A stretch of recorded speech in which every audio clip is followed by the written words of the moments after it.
तो अब देखते हैं ये कि हेमंत ऋतु वेदों में कैसे विधान है।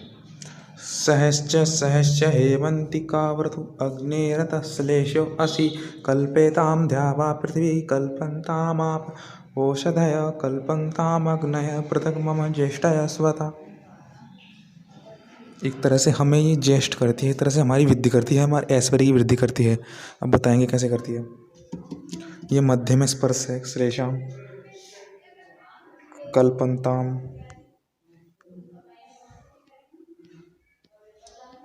कल्पन्ताम देखते हैं क्या है। कल्पन्ताम बार बार समर्थ हो, ये हमको समर्थ करती है।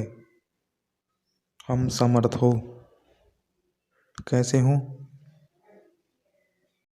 तो देखते हैं कैसे हैं। ये बुजुर्ग जो बूढ़े होते हैं उनके लिए हेमंत ऋतु बहुत अच्छी है, क्योंकि हेमंत ऋतु में जो पदार्थ उत्पन्न होते हैं वे बुढ़ापे में उपयोगी होते हैं। वे कैसे बताएंगे कि हेमंत ऋतु बलकारी होती है और बल में परिवर्तित करती है हमको। हमारी एक तरह से इसका सिद्धांत ये है, समझ लेते हैं कि जब हेमंत ऋतु आती है तो मध्य में मतलब क्या रखा है इसमें, आकाश और भूमि में एक तरह से वायु ज़्यादा होती है, प्रभाव चलता रहता है वायु का तेजी से। एक तरह से आकाश मध्य में स्पर्श होता है वायु का, तो उससे औषधियों एक तरह से फसलों को तेल ज़्यादा मिलता है पानी के बजाय। तो तेल ज़्यादा मिलता है तो तेल से आता है बल। तो इसलिए ज्येष्ठ एक तरह से हेमंत ऋतु में बड़ों को और बच्चों को भी ये पदार्थ जो मिलते हैं ये बलकारी होते हैं और एक तरह से ये हमें बल प्रदान करते हैं। और इनका सेवन करने से जैसे देखते हैं कौन कौन से पदार्थ, सरसों एक तरह से आप कह लो कि साग मिलता है नवंबर में। एक तरह से अक्टूबर में हेमंत ऋतु आती है जब, तो हमको अक्टूबर नवंबर कुछ दिसंबर से पहले से आपको साग मिल एक तरह से खाने जिसमें तेल होता है, बहुत एक तरह से चिकनाई जिससे बल आता है। साग मिलते हैं आपको, साग फल इत्यादि और भी अन्य अन्य चीज़ मिलती हैं आप, तो हमें उसमें बहुत एक तरह से तेल मिलता है। और यही एक सिद्धांत ये है कि पशुओं को भी गर्मियों में ज़्यादातर भूस एक तरह से और हेमंत ऋतु में उन्हें हरा चारा मिलता है, हरा चारा देना चाहिए जिससे उनको एक तरह से उनके घी में दूध में चिकनाई आए, वृद्धि है, जिससे हमें बल मिले। और हमें भी घी इत्यादि का निकालना हेमंत ऋतु में करना चाहिए। तो हेमंत ऋतु में आपको, क्योंकि उस ऋतु में वात भी बड़ा रहता है तो वात को मिटाने के लिए तेल चाहिएगा, तो तेल चाहिएगा। इससे पता लगता है कि हाँ हमें एक तेल के पदार्थ हमें मिलेंगे तो उससे हमारा बल पड़ेगा।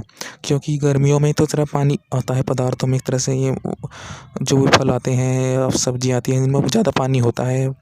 और इस तरह से हेमंत में उनमें ज़्यादा तेल चिकनाई आता है जिससे कि हमारे लिए बल हो, जिससे हम कमज़ोर ना हो। क्योंकि गर्मी में तो हम कमज़ोर होंगे ही, तो इससे पूर्ति होती है कि हम हेमंत ऋतु में बलकारी हो।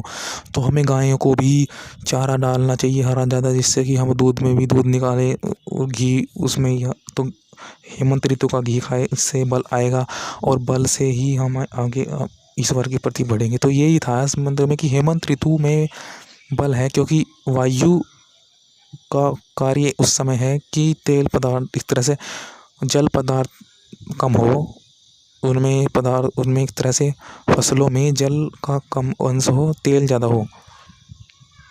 तो ये है अपना सुख। तो ये है मैं 2 महीनों का सन्मुख दिव्य गुण बिजली के समान आवेश करें। मतलब इस तरह से अग्नि उस समय सूरज से लेकर के एक तरह से अग्नि का सूर्य का भी सिद्धांत होता है उस समय, क्योंकि जो फसल होती है वो उस समय सूर्य से तेल खींचती है एक तरह से। क्योंकि सूर्य में एक तरह से जल सूर्य का एक तरह से वो है, तेल ज़्यादा जल्दी जलता है सूर्य की किरण से। तो यही है सिद्धांत की बलकारी है।